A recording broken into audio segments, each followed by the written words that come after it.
2025 IPL royal Challengers Bengaluru గెలుస్తుందని చెప్పడం జరిగింది. జూన్ 3వ తారీఖున అది ప్రూవ్ అయ్యింది. ఈ వీడియో అనేది నేను యూట్యూబ్లో పోస్ట్ చేయడం జరిగింది. ఇది నిజమా కాదా అనుకుంటే కనుక కింద డిస్క్రిప్షన్లో ఆ వీడియో లింక్ ఇవ్వటం జరుగుతోంది. నిజమైతేనే నా ఛానల్ని సబ్స్క్రైబ్ చేసుకోండి, అలాగే లైక్ చేయండి. జై శ్రీరామ్. 2022 నుంచి 2025 జూన్ వరకు మొత్తం 17 ప్రెడిక్షన్స్ అనేవి ప్రూవెన్ అయ్యాయి. ఆ 17 ప్రెడిక్షన్స్ అనేవి కింద డిస్క్రిప్షన్లో లింక్స్ ఇవ్వడం జరుగుతోంది. వృశ్చిక రాశికి అధిపతి కుజుడు. వృశ్చిక రాశిలో అనురాధ 4 పాదాలు, జ్యేష్ఠ 4 పాదాలు, విశాఖ 4వ పాదం ఉంటుంది. ఈ నక్షత్రం వాళ్ళందరికీ నేను చెప్పే వార ఫలితాలు వర్తిస్తాయి. ఈ వారంలో లగ్నాధిపతి అయిన కుజుడు సింహరాశిలో ఉన్నారు, మిత్రక్షేత్రంలో ఉన్నారు. రాహుగా దృష్టి కుజుడు మీద పడబోతోంది.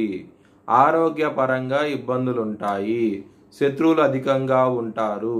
కొంచెం జాగ్రత్తగా ఉండండి. ఈ వారం అనేది సుబ్రహ్మణ్య అష్టకాన్ని చదువుకోండి, చాలా చాలా మంచి ఫలితాలంటూ ఉంటాయి. సప్తమ స్థానం అధిపతి అయిన శుక్రుడు 6వ స్థానంలో ఉన్నారు.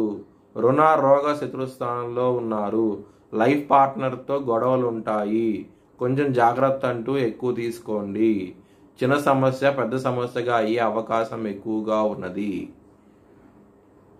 మళ్ళీ శనిగారి దృష్టి సప్తమ స్థానం మీద పడబోతోంది. దాని మూలంగా కొంచెం ఇబ్బందికరంగా ఉంటుంది మ్యారేజ్ పరంగా ఈ వారం అనేది. అష్టమంలో గురువు గారు ఉన్నారు, అలాగే ఈ వారాంతంలో సూర్యుడు కూడా వెళ్ళబోతున్నారు, బుధుడు ఉన్నారు. బిజినెస్ పరంగా పెట్టుబడి అనేది తగ్గించి పెట్టుకోండి, ఇబ్బందులు పడే అవకాశాలు ఎక్కువగా ఉన్నాయి.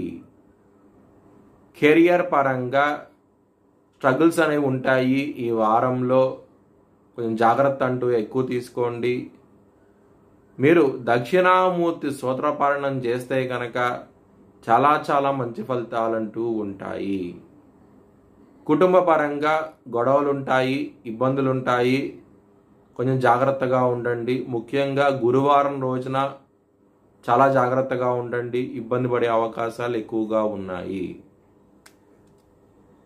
హెల్త్ పరంగా కొంచెం జాగ్రత్తగా ఉండండి. విష్ణు సహస్రం పారాయణం చేయండి, మంచి ఫలితాలంటూ ఉంటాయి.